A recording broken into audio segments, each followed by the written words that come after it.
Happy New Year. Happy 2024. Hope nothing horrible happens. It's an election year. Ew. Mm. It's gonna be awful. Mm. No matter what happens, it's all gonna be terrible. That's true. So we might as well talk about some dumb garbage, Yeah. like we always do. The worst garbage there is. Not really. Some pretty bad trash. Yeah. We're gonna talk about Jean-Claude Van Damme. Top 5. Top 5 best? Top 5 of the 5 that we watched. No, that's not good enough. It is, though. People are going to be upset that, like, Kickboxer and Lionheart and Are they gonna be Hard upset? Target aren't on Are this people list. gonna be upset? Have you ever met a JCVD fan? No. They are ridiculous people. They exist? Yeah.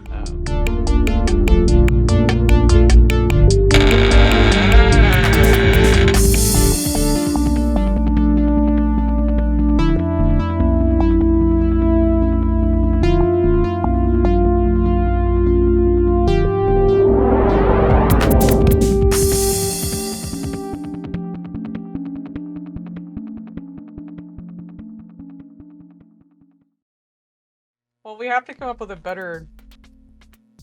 What is this top 5? We didn't do a good job of that. Top 5 of the 5 that we watched. I think that's funny. Alright. That'll work. Okay. I'm gonna stake my claim. I fight to survive.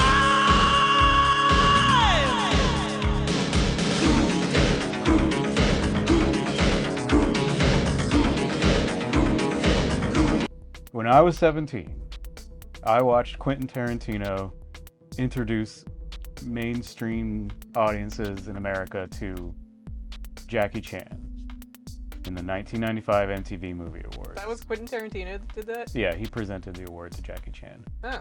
And that was the first time I'd ever even heard of Jackie Chan. And I was like a martial arts movie guy, but I was into like Jean-Claude and Steven Seagal. Did you think they were cool? I did. But when I saw Jackie Chan in those clips of like Rumble in the Bronx and Drunken Master 2, I was like, why haven't I been watching these all this time?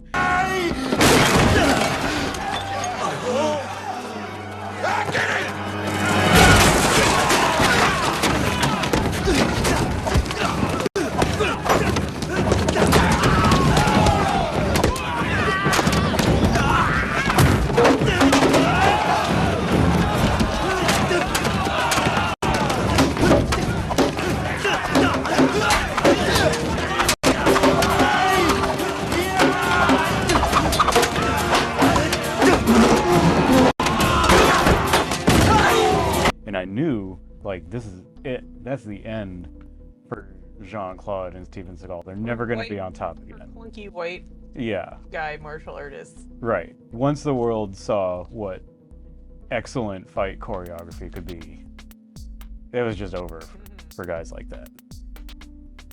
Yeah, I don't know. Jean-Claude, I remembered his movies being better. I do too. And I they're remember not them good. being super cool, but man, They're not good. they are bad. They're really kind of boring. And the action is just, he like stands there and he sets up his kick while the guy that he's kicking like just stands there and waits for it. It feels like it takes like 10 minutes. Jean-Claude's a real, like, one-note Yeah, kind of action star.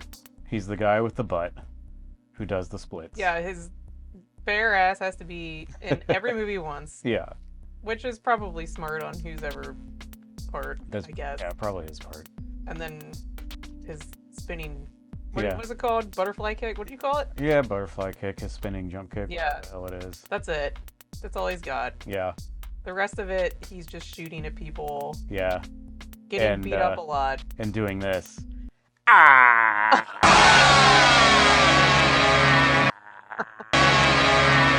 Does he? Yeah. Yeah, I guess it's in slow motion. Right, yeah. Yeah, that's true. But Which he just kind of ripped off from Bruce Lee anyway. true. He's really disappointing because most of the time he's getting beat up in all of his movies. He's getting the shit kicked out of him all the time, yeah. Oh my god. It's like... It's not very satisfying. No. I mean... I mean, Steven Seagal was such a megalomaniac that yeah. he never got the shit kicked out of him. No. He was always winning the fight. But... those were really kind of interesting to watch. Yeah, I mean... He kind of moved quickly. He did, and he had that style that nobody else was doing, Aikido. Yeah. That was interesting to watch. You flip people over by twisting their wrists. It's a bunch of bullshit, but or you it's like fun. just dislocate things or like break things. Yeah. I mean, if it was real, then it would be really useful. Right. But you know, like there's Don't come at us, martial arts guys. Sorry. I'm not sorry. But like, you know, that fat Russian guy that just like flips people. Like, yeah. He just like touches someone's shoulder and they like fall over. But Steven Seagal has classes like that too. Yeah, I mean, there's clips of Aikido masters all over the internet of like, they're just flipping people left and right to grab their wrist and their feet go over their head. It's ridiculous. Or it's clearly they've just hired a busload of like right. Or there's budget stuntmen. Their students are just willing to uphold the farce. They give them a pizza party if they do right. falling over or whatever it is. But that's kind of a good segue into Jean-Claude's early days. Like, you know, we did a whole Void episode. If you haven't seen it, you probably should. It's like our most watched episode of all time on Steven Seagal. I mean, that's always more entertaining because that guy is such a scumbag. He has a lot of personal history that is fascinating in like a car wreck kind of way. A slow train wreck is his life. And it just continues to happen. Yeah. Or like if there could be a train made out of dumpsters on fire. Yeah. Slowly crashing. Just slowly into a tipping off the track. Into a bog of filth. Right. That's Steven Seagal's life. Yeah. Jean-Claude Van Damme is a lot more legitimate. Right. He doesn't have as many terrible, horrible stories circulating about him. Yeah, he did struggle with addiction, right? Yeah, but he was also diagnosed with being bipolar. Right. Like, kind of later in life. So, I think that was probably part of it, and, you know, whatever struggles he had, that's... Yeah. Human struggles. When that JCVD movie came out in, like, 2007 or something, I was really pulling for him. Like, I never knew that he wanted to be a more serious actor, but I think he probably could have done it. That's his best movie. Yeah. Like, I remember watching that and being like, oh, this is going to be hilarious, because you were kind of expecting crap acting, and then he just kind of did a really good dramatic acting role. You know, like, it was surprising. Et j'ai vu des gens qui sont plus pauvres que moi. Je suis montré de pauvres à riches, et je me suis dit, pourquoi on n'est pas tous comme ça, comme moi? Pourquoi les privilèges? Moi, je suis un mec comme un autre. Ça me fait mal au cœur de voir des gens qui n'ont pas ce que j'ai, en sachant qu'ils n'ont pas ce que j'ai, et aussi en sachant qu'ils ont des qualités beaucoup plus énormes que moi. C'est pas ma faute si j'étais câblé pour être une star. Je l'ai demandé avec beaucoup de croyance. Quand on a 13 ans, on croit au rêve, et même l'a donné. Mais moi, encore aujourd'hui, qu'est-ce que j'ai fait pour cette terre? Rien! J'ai rien fait. Yeah, and that was one of, like, when we were researching the movies that we watched, one of the critiques that I ran across from all the critics in all of these movies was, like, his acting was bad. You know, stretching is so important. For example, because of my big legs and karate, I can do the splits no problem. Back and forth, feels good. And I never noticed his bad acting. I think he's just like a competent, like, functional actor. I think he can fill the void in between action.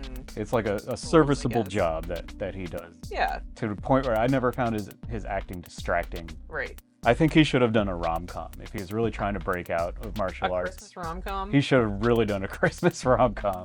Uh-huh. But how's he gonna get his bare ass in a Hallmark movie?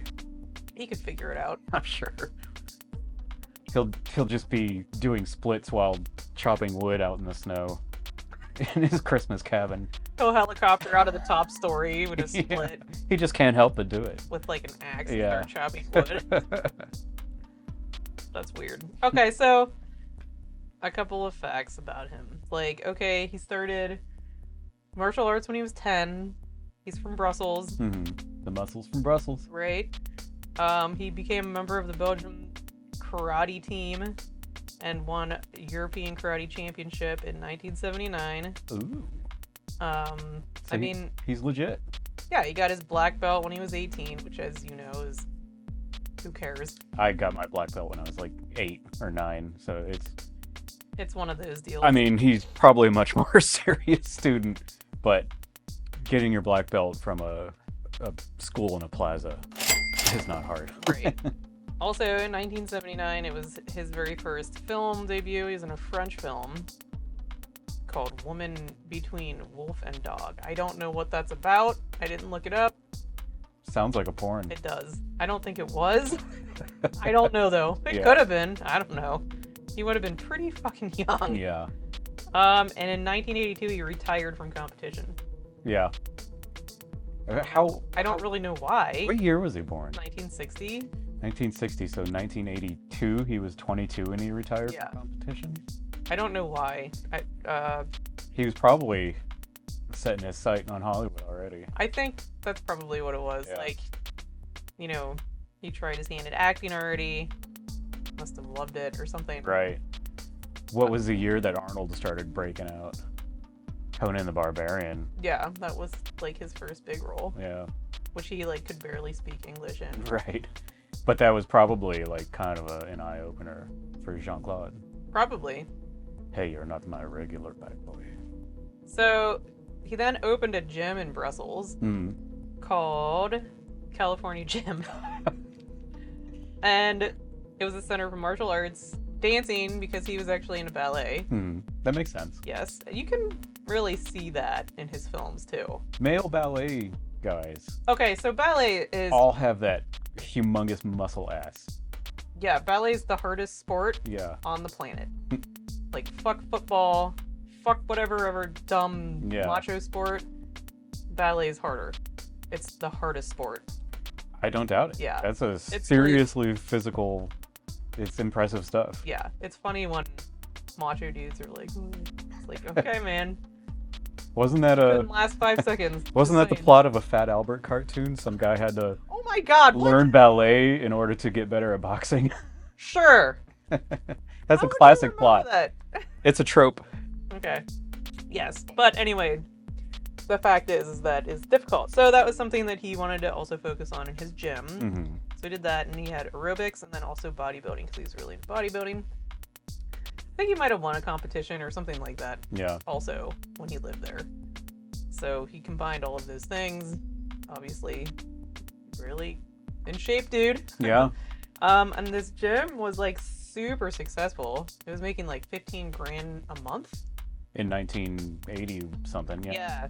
So, That's big money then. Yeah. but he decided to sell the gym so he could go to Hollywood. Yeah. And his dad was really disappointed. I mean, there's no way he wasn't gonna make it. Do you think so? At that time, like, martial arts guys were high in demand. True. Chuck Norris was all over the place. Which we'll get to that. Everybody had discovered Bruce Lee at that point, so, you know, everybody's looking for that next martial arts Right. star. He had, like, the look. He was a handsome guy. He's super in shape, you know, so Right. he reminded people of Arnold too, probably. And it was just a recipe for success, really. Right. So he sold his gym and, you know, moved. And apparently, I don't know how this works. All of his money was tied up in some European bank Yeah. after he sold his gym. That seems weird. I don't understand why that would be a thing, but maybe it was more difficult back then. Yeah. And so he had a lot of odd jobs. He had a lot of crappy trash jobs, I guess, just to like make ends meet. His first ever American film job was on Cannon's breakdancing film, Oh yeah. 1984. I don't remember seeing him in that, but I would have just been like a have heard about it. He Yeah. would have been like a background dude. Like he did not really act in that at all. Yeah. That was the first American film he was ever in. So that's very exciting. Funny that his future co-star from No Retreat, No Surrender, Yes. JW, is that what his name is? JW Fails. would be in Breakin' 2. I'm really quick. I rap to the beat so viciously. Why you go imitating Bruce Lee? I like to feel my highs, like to feel my lows. Why you rap, try to kick with your toes? I'll do it for you now and I'll show you how. I rock to the beat so Appropriately named, poor guy. Yeah. So yeah, I guess probably through that, he became friends and he met Chuck Norris and became friends with him and they became sparring partners. And at the time, because Chuck Norris did a bunch of Cannon films, Yeah. He was equally as slow and boring and terrible. yeah, and he wasn't like Chuck Norris movies are fucking worst. he wasn't much to look at either. Just a hairy fella. Hey, you seen that Bruce Lee movie? Yeah, yeah, that's quite a bit. Yeah. One of the best fights ever, though. Bruce Lee, Chuck Norris. It's great. Sorry. Well, you just shit all over him, and then you're like, "But what a great fight!" It was. Yeah. Because of Bruce Lee. But yeah. Fair enough. Okay, so I guess Chuck Norris had a bar. I don't remember the name of it, but he gave Jean-Claude a job as a bouncer at his bar. Yeah. A little 20-year-old Jean-Claude. Yeah, a little John Claw. Jean-Claude. Let's see. So his second American film was the Chuck Norris movie in 1984 called Missing in Action. Braddock! And he was on the stunt team. So I don't know what that means. He probably didn't do much Yeah. either. Like, Dove out some windows. maybe, who knows? Did Maybe the he was little like, springboard from a grenade it thing. didn't go into much more of that. Yeah. And then of course in 1986 he was the Russian villain in No Retreat, No Surrender. Roll the clip!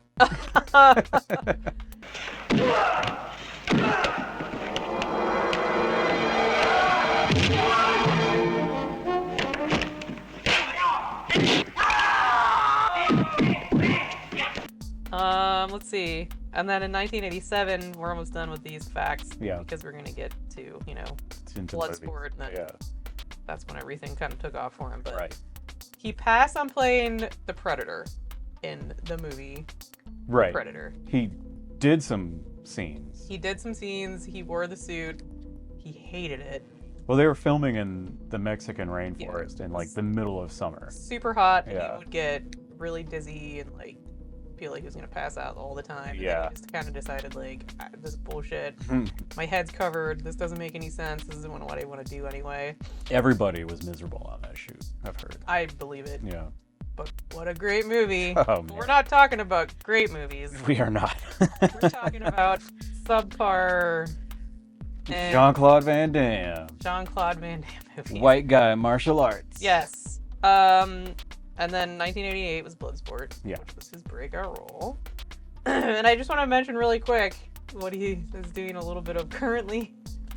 He came out with a game called Van Damme, Dawn of the Chihuahuas. This is a phone game you can play. It's when I first read that, I was like, oh man, what the hell? Yeah. But it's a sci-fi game where he pairs up with his dog Lola, and then they help dogs in distress. So there's just like I watched a little bit of clips from it, Yeah. and you just pick up dogs off the street and then throw them up into this like flying car, and that's. But apparently that somehow also helps actual dogs get rescued because he's like a huge animal advocate guy. Yeah. I'm not too certain on his politics. I don't. Yeah. Some of it's like, I know like Trump says his all-time favorite movie is Bloodsport, Right. and I've never really heard him like say anything super offensive.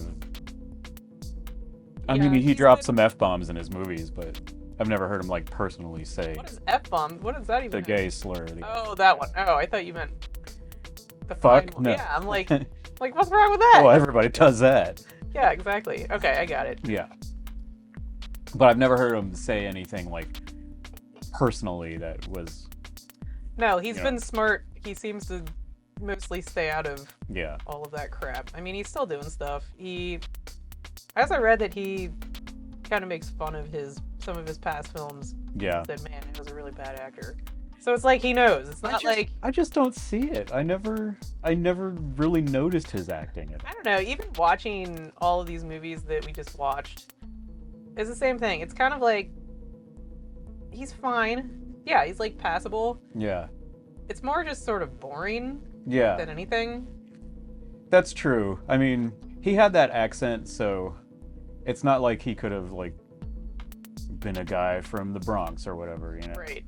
Like Steven Seagal Right. with his ridiculous, oh, we throwing this kind of Yeah. over here. Oh, man. Yeah, I don't know.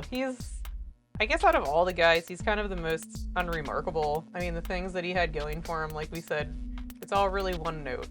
It is. But the splits and his spinning kick. Yeah. And you can count on that. And his tough guy mugging. Yeah. It will be in every single Right. one of his movies. So, but anyway, let's get to it. Let's get to it. Our number 5 pick is 1990's Death Warrant. Death Warrant. We want to send you undercover into Harrison as a prisoner. Your ID card, Mr. 72689. Your new home is sea level. Warrant. Ooh, the prison movie. Yeah. It's really bad. There are some interesting parts to it. Yeah. This prison is like a fun house, but not fun at all. Everybody's got weapons. It's Every single person in that prison has a shiv, right. and Like, some how of are them you- even have guns, and they create like How are you gonna make a shank out of an actual knife? Like,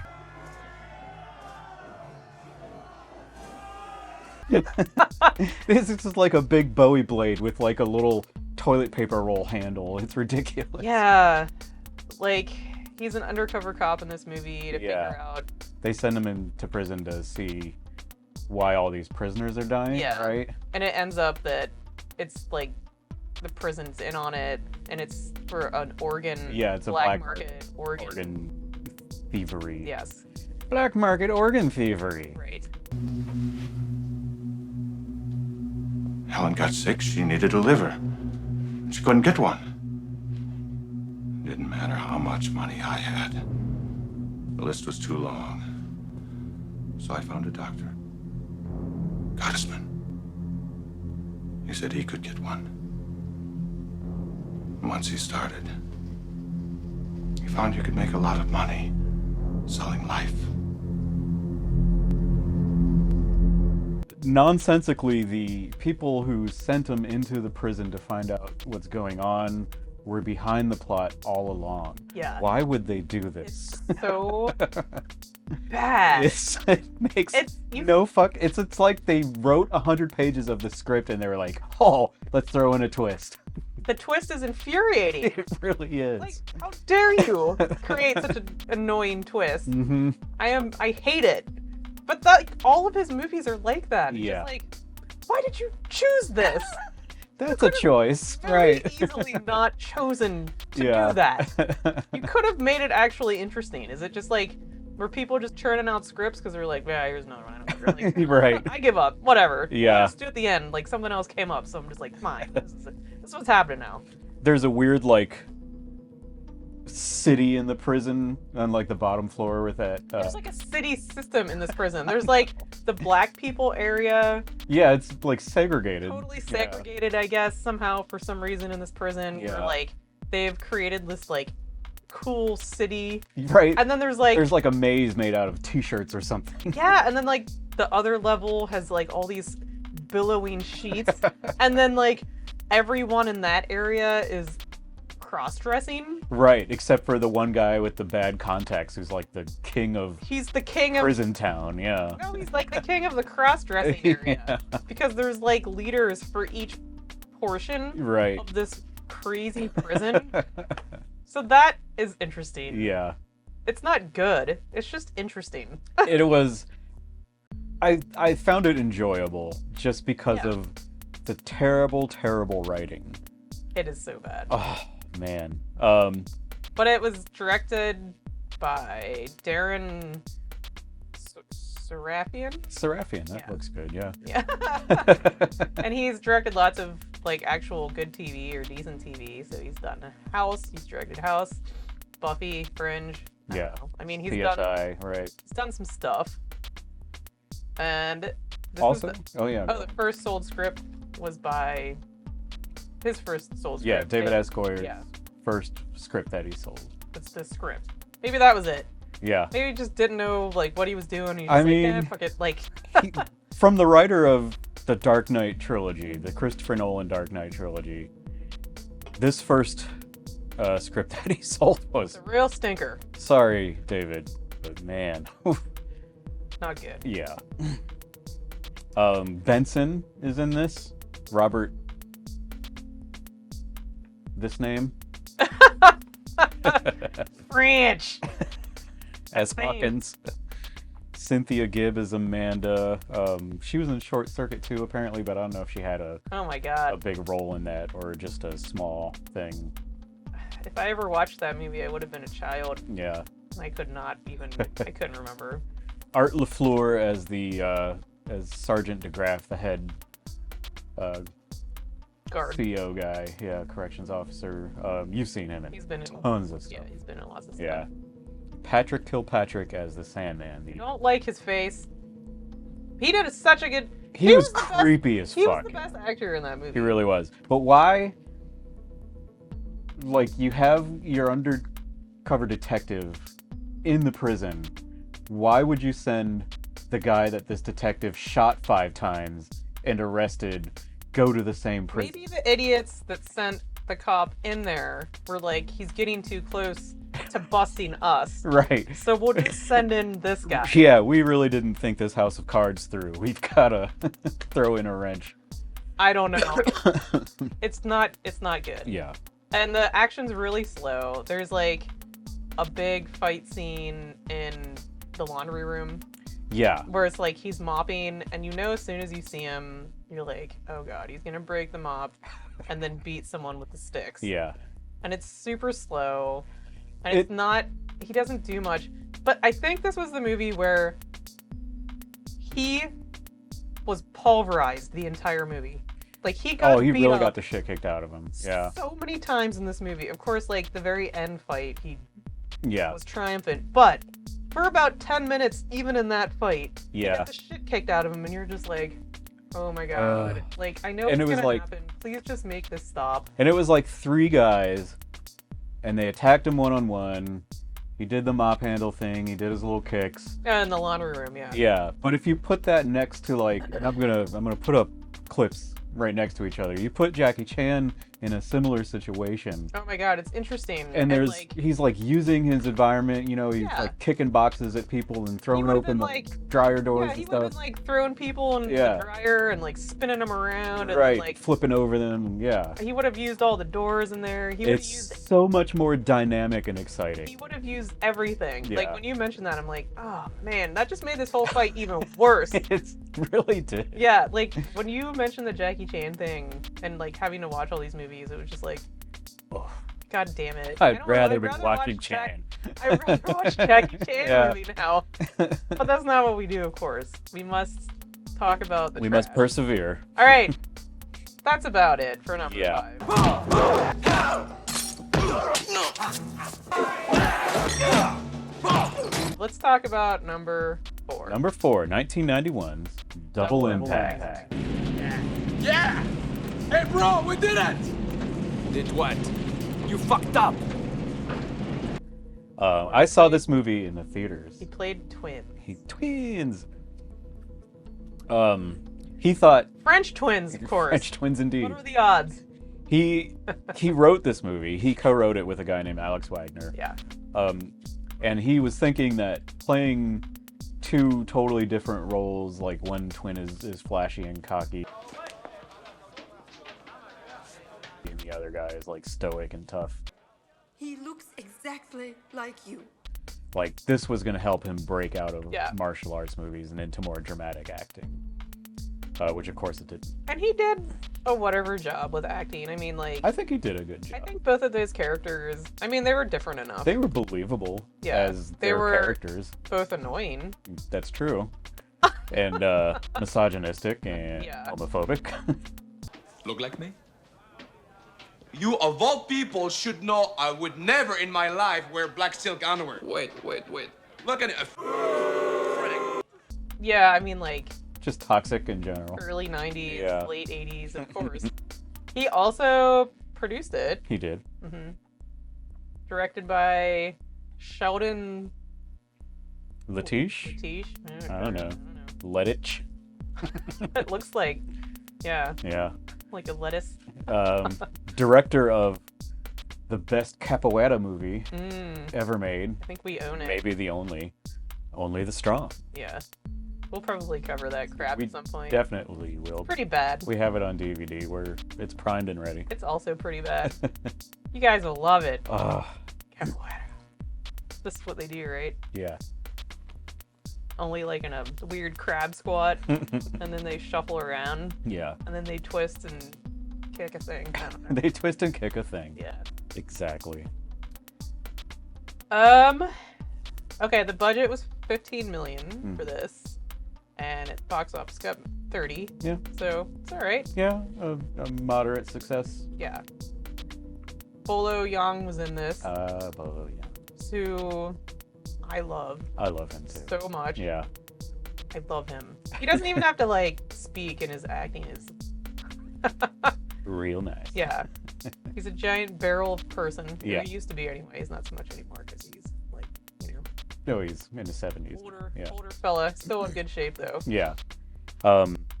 Has his trademark mugging that he does. You know, he doesn't really speak, and he makes Crazy eyes. Yeah, he makes the crazy eyes or the Yeah.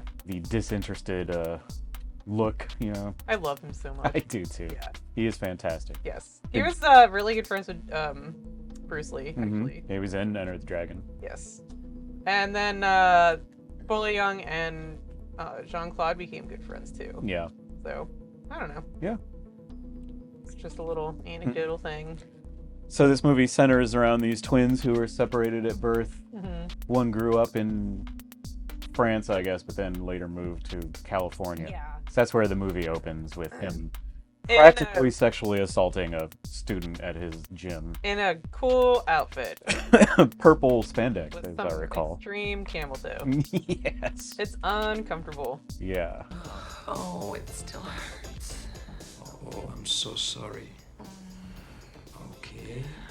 Maybe you should relax now. Okay? Slowly close your legs. Ooh, beautiful. Doing well. You know, stretching is so important.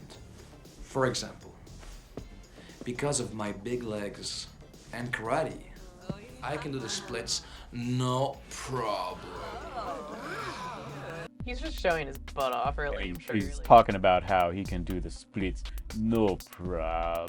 that was so uncomfortable. It was creepy as like, hell. if I were in that room with all those women, I wouldn't have been like, ooh. I would have been like, I gotta not. And I'd have to like, You gotta put that thing away. I'd hug the wall and like shuffle out a door Right. as quick as I could. You need to wear a box. Like right there. It's just a little much, man.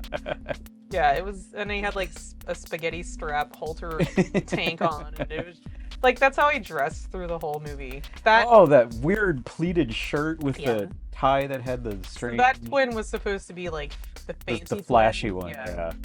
And there were some pretty funny costume choices for him. The salmon shorts. Salmon shorts. Yeah, salmon shorts. Oh, the really high, tall white socks. Yeah. I think he was in those shorts. He was, and the Like- turquoise polo. Bright white sneakers, super like Nobody really dressed like that, right? dad. I don't know, man. The 90s, Probably. the early 90s were an experimental time. There were a ton of pastels. Yeah. That's for sure, and that's disappointing. People were really looking for their look. I don't know. Look at men's styles today, though. They're like the most drab, boring things. And it's just sweatpants everywhere. Everyone just wears sweatpants. Sweatpants all the time. They'd be happy if they had just had like a giant pair of sweatpants they could pull the back part over. Right. And then like cinch it so they are just giant sweatpants. Go into Whole Foods looking like cult members. And their giant sweatpants. And hoodies, yeah. With only their faces showing through the hole in the top of the right. sweatpants. That's it. Yeah. The action in this movie is alright. Yeah. Yeah. I'm trying to remember any like specific fight. Notable fight. The twin fight. There's always going to be a twin fight in these twin movies. Come on! Alex, he's your brother. Brother? Why? Because he looks like me? I'm gonna change that. Because I'm gonna fuck up his face. Frank! Frank! Definitely. And they just like blasted the shit out of each other for, I don't know, 10 minutes or something like that. Their doubles were ridiculous. Yeah, it's like they didn't even try. It wasn't great. The green screen was pretty bad. Oh, there were certain parts where it was just... But it was 91, I guess. I don't... Yeah. Yeah. I mean, there were definitely like split screens that were done much better in that movie. Right. But when they tried to like put one in front of the other or something like It was that, rough. it It was really distracting. really, really bad. It was very distracting. So anyway, this movie, like, these twins got separated at birth by this, like, they were in Hong Kong. Mm-hmm. And this, like, money-grubbing underworld boss decided he was going to kill the family that... I don't even know what this tunnel was for. I don't either, or why... Import-export shit? I don't know. But anyway... Yeah. He killed their family. Mr. Zhang. He made all the money off of whatever this tunnel was for. And Fosier Crane.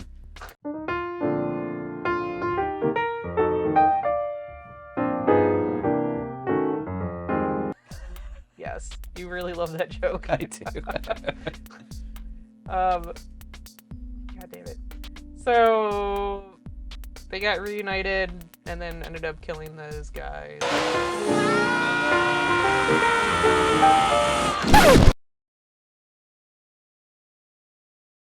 Yeah.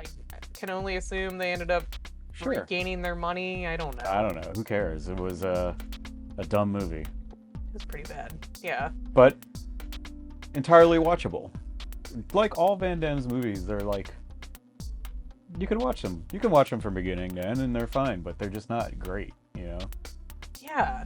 I don't know. Like, before rewatching a bunch of Van Damme movies, like I had said, like, I was just like, yeah, those are entertaining movies, right? And then watching them again, I was just like, oh. Yeah, I think that's because we, like, the bar was raised for action movies at some point. Mm-hmm. Probably when we were all introduced to Jackie Chan, and then things got better and better. Right. You know, The Matrix came out in '99, Crouching Tiger in 2004. Oh my god, Crouching Tiger, when that came out, that was just like everything. Yeah. And, you know, now we got John Wick, like, there's all this excellent, super intricate choreography and stunt work is just like Mission Impossible. Yeah, Mission Impossible. On Bach is like the most satisfying shit to watch, though. It really Because he just keeps like smashing skulls in half with his elbows and knees, and it's just like, I want to do that. Yeah.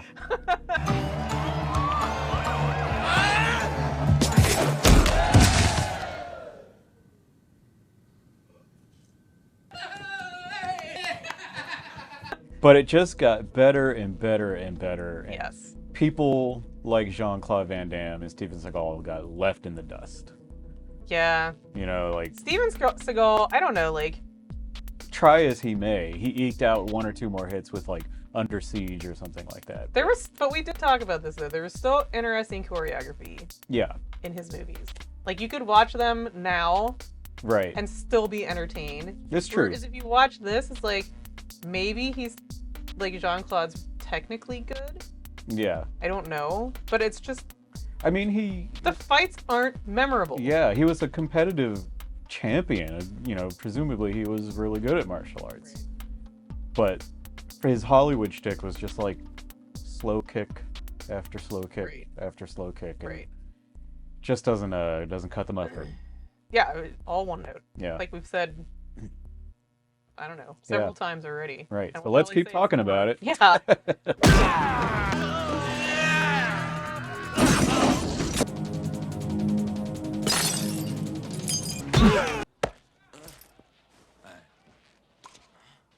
All right, number 3, Time Cop. Ooh, this is 1994.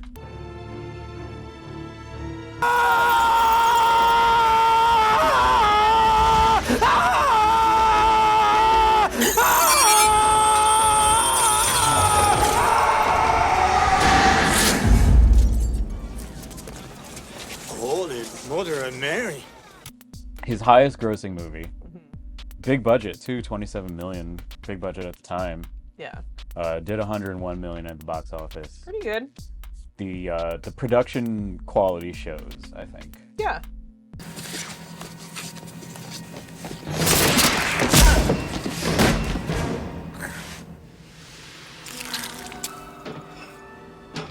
This is the movie that I thought of first when we were talking about his movies, and I was just like, I remember really enjoying this movie, and then we watched it again, and it was just like, damn it, Van Damme! Yeah, he let me down again, man. I think we started with this one, actually. Yeah, this was the first one that we watched. And then we were just like, oh, man. It's, it's a cool story, like, the whole concept is pretty cool. The way that they did it was cool, except for they need that giant track car and warehouse to send them back in time, but and the effects are they could just get back with like a push of a button on a little they end device. up coming back through, like going backwards in that weird track car thing for whatever. It doesn't matter. Yeah. But yeah, it's just like some scientists created a time machine. This got brought to Washington in this like secret meeting. Yeah. And then one of was he a senator? Congressman? I don't know. Whatever. I think he was a senator He was with a senator. presidential ambition. Well, he was rotten. Rotten to the core. Damn Ron Silver. Right. Just rotten to the core. Uh-huh. And so he, of course, used this time machine for, personal gain and... The chip is going to be worth billions. My billions. Now, read this. You just read it and do what it says. Now, you get out of here. Will you do me a favor? Will you lay off the fucking candy bars? They created these cops at some point to, like, go bust. Yeah. Which, as far as I can tell, all of the past crimes were just by this one guy. It's true. He's the only one that was doing it, because he had access to it. Right, because they send him back to 1929 with the stock market crash and everything, and it was a cool scene, but it was still Ron Silver who was orchestrating that, too. It was every single time, and you would think, because there were so many time cops in that precinct, that lots of other things would be going on. Of course, I mean, like, they have to focus on... That is a part of the plot that doesn't make any sense. Like, how are these criminals getting back? And thus necessitating an entire division, an entire police squad. Yeah, right. Are there just, like, black market time machines all over the damn place now? Like, they didn't They never thought to look at the company that built their prototype, I guess. I don't know. Yeah, it's just like with all of these movies, there are these, like... Gaping holes. I mean, like, gaping, cavernous plot holes that are, like, you can't overlook. You're right. They smack you in the face. They're there, and then you're just really like, do. well, this is wrecked. I can't even, like... Oh, I can't take this seriously Yeah, anymore. by, like, suspension of disbelief. Ruined. It's just like, come on, man. Well, this is just a comical farce, sir. Yeah, pretty much. But then it, like, becomes kind of boring, because it's like, I don't even want to believe this. I don't even fucking feel like putting the effort in to believe this, because you did such a bad job. Yeah. Okay, so it's based on a Dark Horse comic created by Mike Richardson and Mark Hayden, who wrote this movie. Yeah, they wrote the comic and then they wrote this movie. Yeah. And then there were some TV series. There was like a TV series. Yeah, there was a 40-episode TV series on ABC in 1997. Yeah, which I guess presumably got canceled. We didn't watch them. Got shit canned. Yeah. Yeah, we should look for that because I would be interested in watching. Yeah, so like his wife gets murdered, I guess by this gang of, I suppose they were at some point hired by that senator. Right. It was very confusing for a while. They show up in the beginning of the movie and all. And then it sort of seemed like shoddily ambled together later in the plot. Yeah, because you find out later that they were only there to get him because of his work with the Time Squad. Time Squad! From the files of Time Squad. Nerds! So it just seems like... I want to watch Time Squad. It just kind of feels like it was preordained then. Like... Yeah. Right. It's a paradox. I guess that's what made it... Or a gaping plot hole. Clever. I don't know. I don't know. So, the one main thing about this time travel is if, like, you run into yourself, you cannot touch yourself because the same matter cannot exist in the same space. Yeah. And so, at the end of the movie, he invites the senator to the house where all this shit's going down, where his past self is and his future self and his wife. Yeah. Who's not dead. Also, she's pregnant. You know, so there's that. Oh. Which I'm going to talk about in a second. Yeah. So, that's the whole thing. The old senator's there. Yeah. And then the fresher senator's there. The fresher senator. This was really a bummer for me. Yeah. When he pushed the fresher senator into the old senator. And it, like, was this garbage... pink sludge CGI. Oh, it like, was really bad, yeah. And it could have been so much better if they had used practical. It could have been so cool. That's true. And they had done some animatronics, like some Thing style stuff. Yeah. And I really wanted, like, a person explosion. That's what needed to happen. I agree. Or an implosion. Whatever. Yeah. Well, I think explosion. Scorier. I like it. Yeah. It's funnier. It's a lot funnier. That's true. Like, I wish they could have just, like, melded together very much like the Thing and, like, tried to pull apart, which they did kind of do with that CGI, but it was so, like... It was 1994 CGI. It was so sad. Yeah. It was just a bummer to see. Terminator 2 looked a lot better than that. Oh, that was before 1994. Yeah.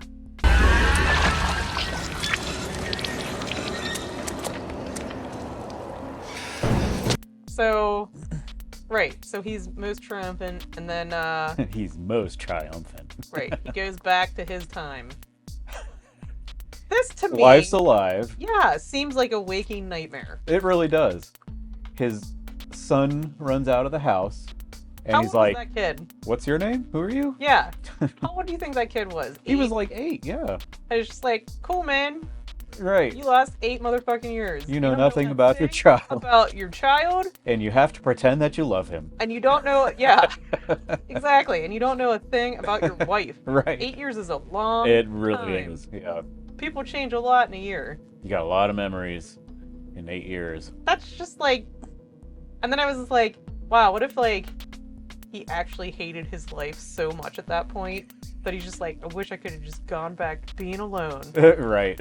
But I had to, like, stick my nose in the past. Yeah. And, you know, I'm just saying. I mean, a live wife is better than dead wife. What if he hated Objectively her? better. But, What if he hated her? well, he could leave her. They could, you know, he could get divorced. He doesn't have to. point, it's He like- doesn't have to go back in time and Oh, kill her man, again. It was so much. What? No, that's not what I'm saying. It was so much work to, like, make it right or whatever that I bet you he'd probably just stay with her because he'd be like, man, I put all that effort in. I'm stuck with her now. Stuck. All right. Well, anyway, this Yeah. time cop.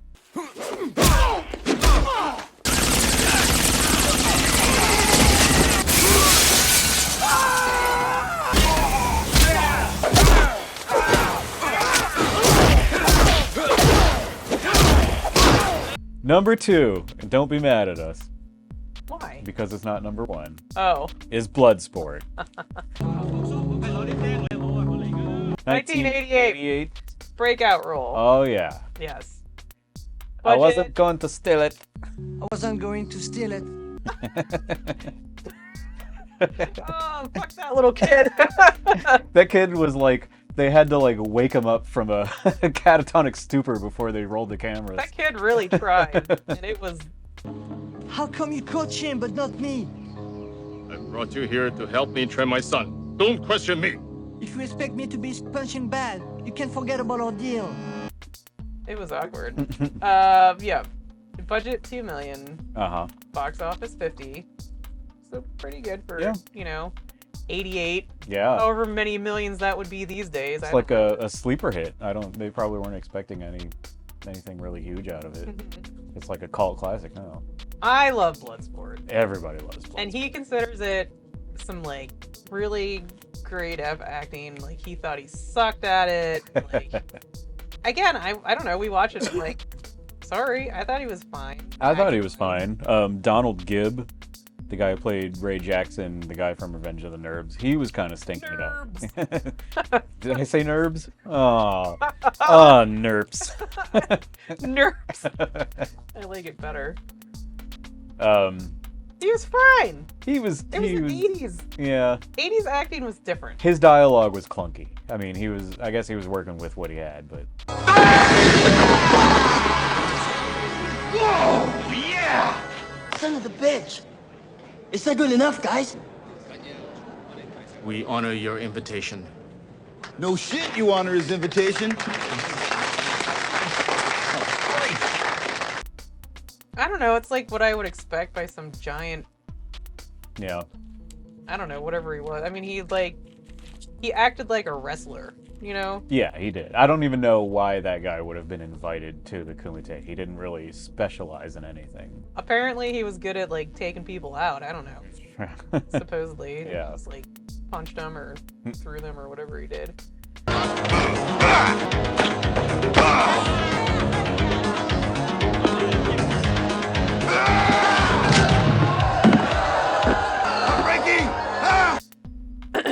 All right. Well, JCVD was nominated for a Golden Raspberry. Oh, that's right. Yeah, for the worst new star for that movie. But he lost to Ronald McDonald from Acme. So that's fun. That is a lot of fun. Oh. Based on the big pile of shit lie that Frank Dukes was spewing everywhere. Yeah. Martial arts guys. Yeah. What the hell? Frank Dukes goes AWOL from the army to fight in the Kumite to honor his neighbor.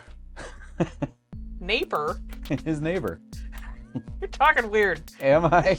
A little bit. All right, Frank Dukes. We already got to talk about Frank Dukes. Yeah. Frank Dukes is the character that this supposedly was written about. Yeah. Who helped co-write this movie. Mm-hmm.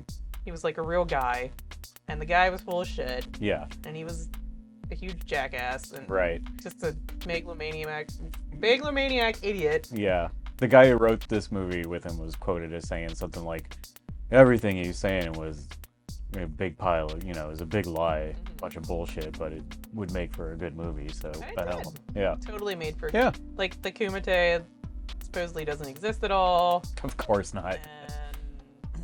All the shit. So therefore, all of the facts this guy made up about him being like having the fastest punch or whatever it was. Yeah, like, his fighting record the that most they knockouts. list out at the end of the movie. Yeah. How does someone do that? I don't know. It's sad. It's like a big gamble too. Yeah. Like, I'm gonna make up all these lies. These days, see what it can get me. Yeah, these days you couldn't get away with it. Yeah.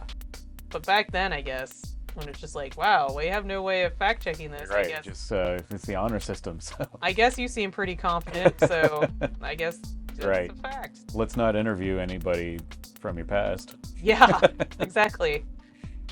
Anyway, so yeah, it's based off this jackass, and it did make a good movie. It was a fantastic movie. Polo Young again. Oh, he makes this movie. Yeah, he's the villain. He is he's intimidating. Undefeated champion for I don't know how many years in the Kumite. Mm-hmm. He like kills a guy. Yeah. At one point, just for fun, I guess. Just because he's Bolo. One of the fights, he had like already knocked him out pretty much, and the guy was just like on the ground. And you're just like, Yeah. I'll kill you. It's YOLO Bolo. Oh man. I don't have your energy right now. So yeah, I mean that's the premise. Yeah. They're just oh well, you know, JCVD. He had a master when he was young, whose son died. Yeah. Japanese master ended up teaching him. Teaching him, aka torturing him.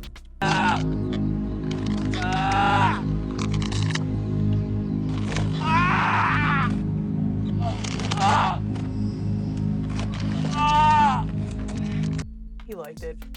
That weird He split liked thing. Weird blind Yeah. tea ceremony stuff, and I don't know. The thing that really makes this movie entertaining is all the different styles, all the different people. Oh, and, yeah. like all the montages of the Kumite.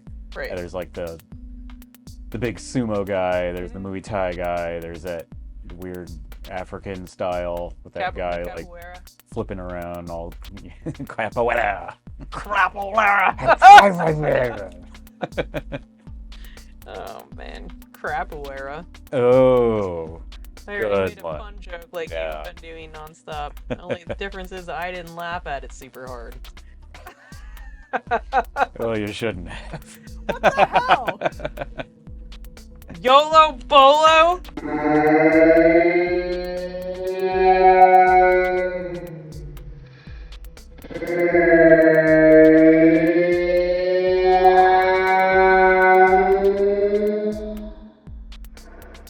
That's fantastic. Oh, God. Fine. Yeah. Let the fools have their tartar.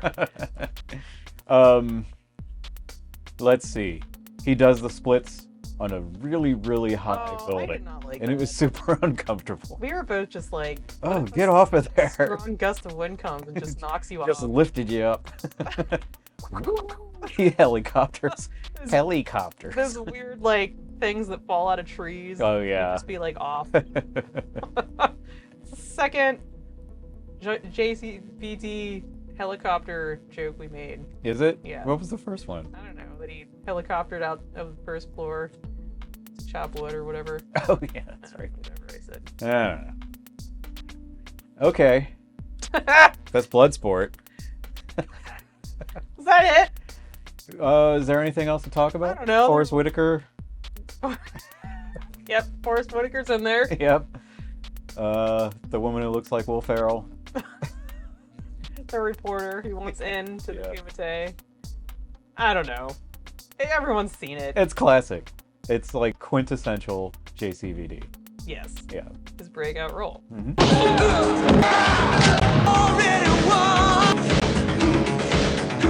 Neither is this.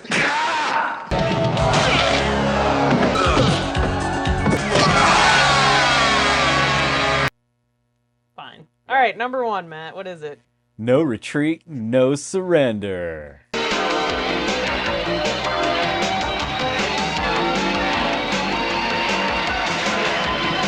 This is a B movie review show after all. Yeah. So we had to go hard and deep on this one, and Van Damme's not in this movie very much. it doesn't matter.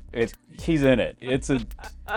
He's on the cover. He's He the is on the only cover. he's the only big name in the movie, so therefore it's a JCVD movie. He is like the main villain, I guess. Yeah. So it's like his second role, right? Something like that. I don't know. Third American film. Yeah. But he actually acted in this one, and Yeah. he did stuff, and he was more featured in it. Mm-hmm. 1985. 1985.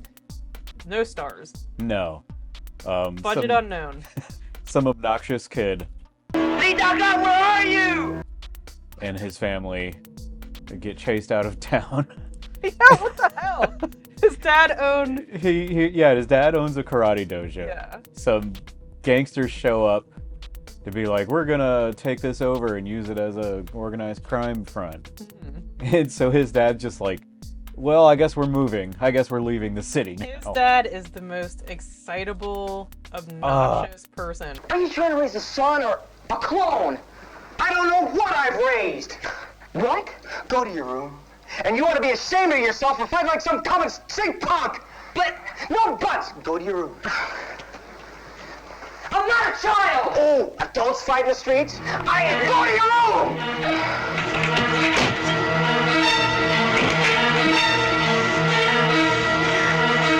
The most pathetic karate master that you've ever met. The whiniest karate.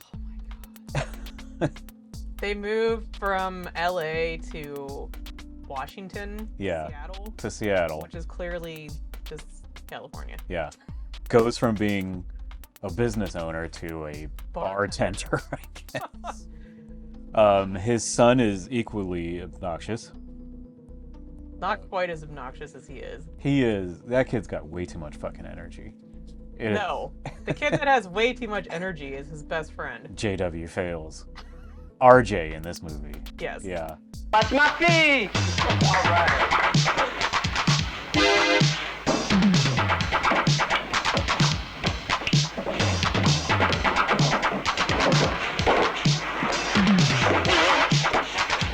Wait. Oh my god. Uh, That kid he was just a little uncomfortable to watch. no shame in that performance whatsoever. Just The he went entire for it. time, he's Yeah. falling over, getting hurt, getting knocked in the head, slipping on things, Dancing. dancing weirdly Yeah. with like the most blank dead eyes and like shit-eating grin. Yeah. And also don't forget this scene.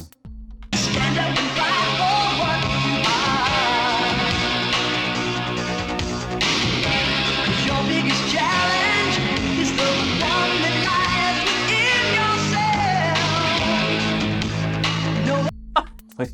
You know the clip. Oh, man. And then there's one of the villains, which is like the fat guy. Yeah. Who 80s fat guy. 80s fat guy who's always eating. Yeah. Non-stop. She just hates this kid for some reason. Yeah, a Bruce Lee freak. He bemoans. Even though his like seemingly his best friend is like the head instructor at that dojo. He's in a karate class. He's a karate student, and he's just sitting there. Oh, another Bruce Lee freak has moved into the neighborhood. So upset. Yeah. As he just sits in the yard and sprays garbage away from him. He sprays that dead-eyed kid off his skateboard. Some weird chase scene happens. I'm bad. I'm cleaning the place. I'm bad. I got plenty of dough. I'm bad. And I want you to know that I'm bad. Oh yeah, with those oddly encouraging construction workers.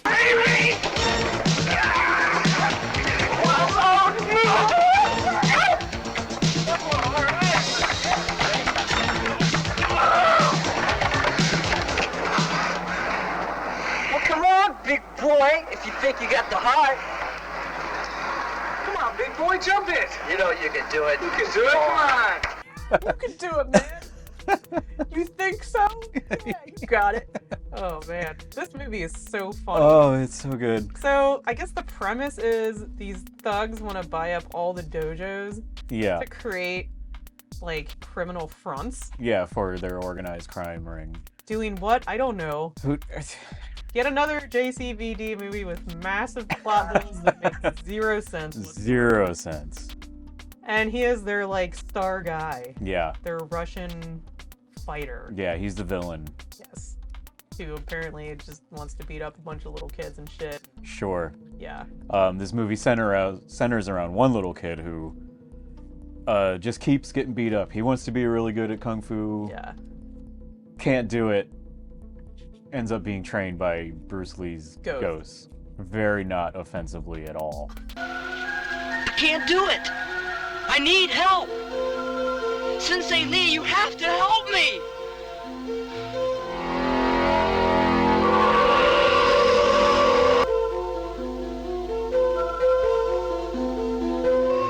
Sensei Lee? In like an abandoned house. Because his dad freaks out at one point because he keeps getting into fights. Yeah. And tears down his whole like practice area in the garage. Oh yeah, he grabs the Bruce Lee poster and Jason's like, no, and he's like, yeah. Don't do that! No!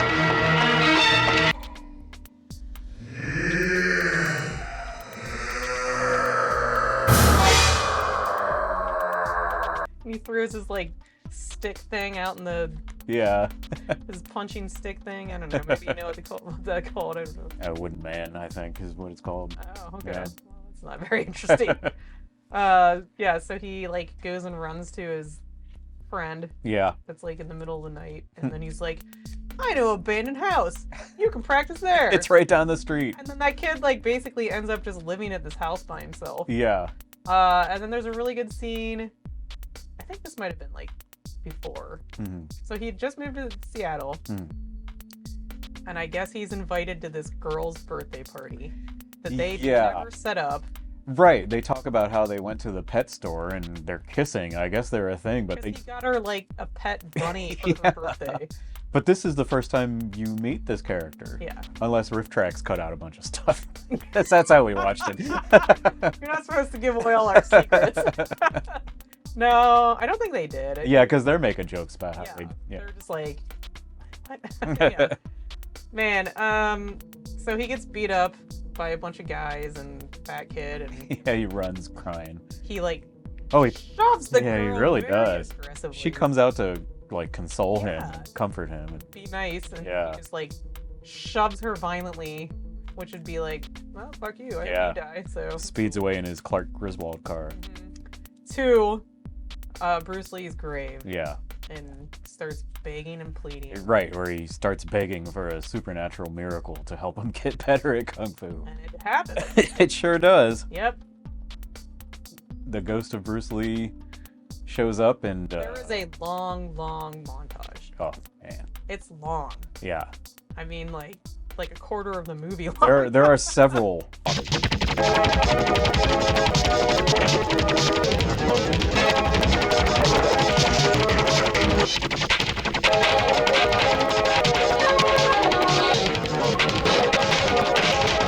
Your biggest challenge is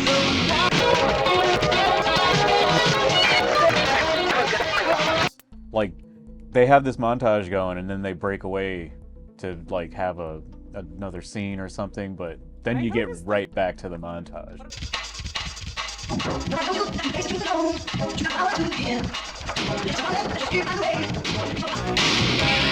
Your biggest challenge.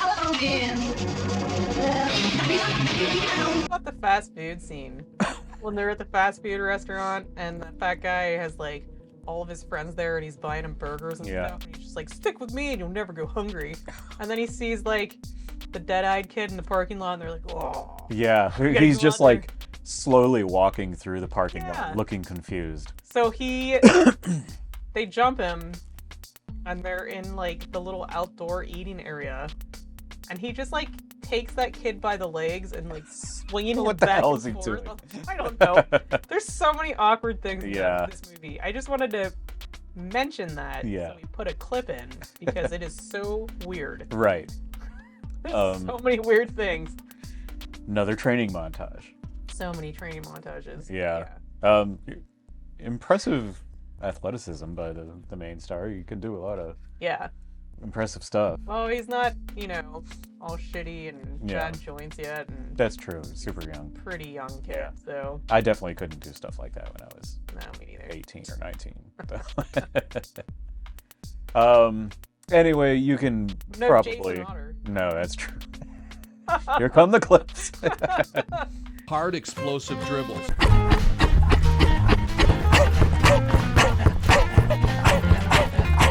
Hard explosive dribbles.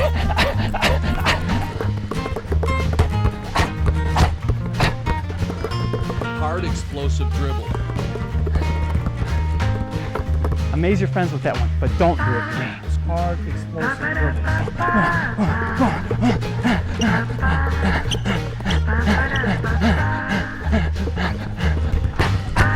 Pound it hard. As you probably guessed, this movie culminates in a karate tournament because it is 1986 after all. A karate concert. A karate concert.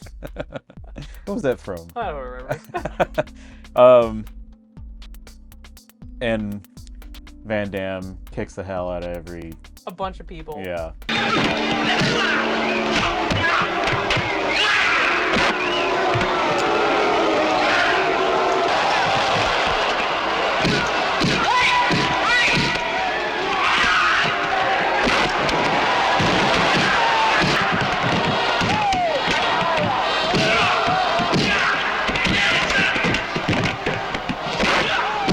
Like 6 people. Until the main guy. And then like pushes his girlfriend. Right. Because her brother was one of the people that he kicked the shit out of. Mm. And then that's when the kid is like, no. Right. And then he fought him and he won. Yeah. What's that? Yeah. Fucking hilarious movie. That is the main reason we chose this movie as number 1. Yeah. It's like real loosey-goosey that Van Damme was even in it. Right. Thank God he was. In makeup. He seemed to be wearing a lot of makeup in this movie. Or maybe that was just the way his face looked when he was 22 He or was just something. so dewy. He really was. That's youth. A Dewey Dam. That's...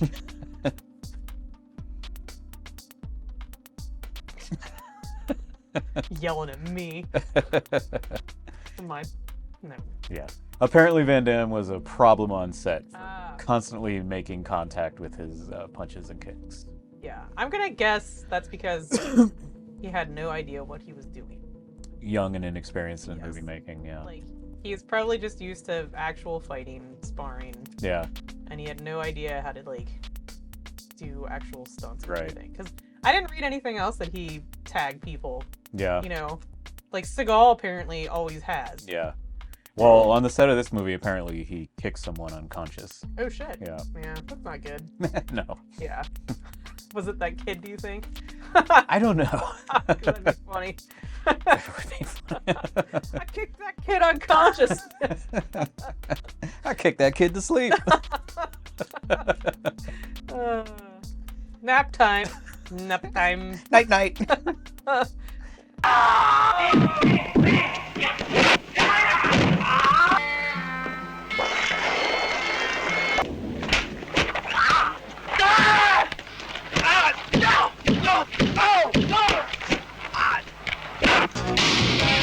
Your biggest challenge.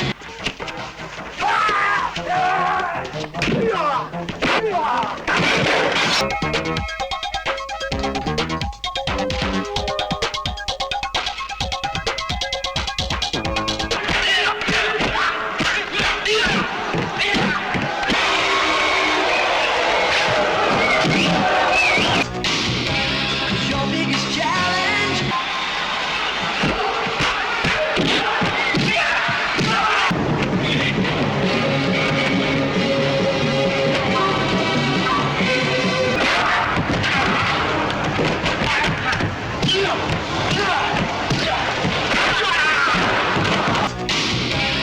Your biggest challenge.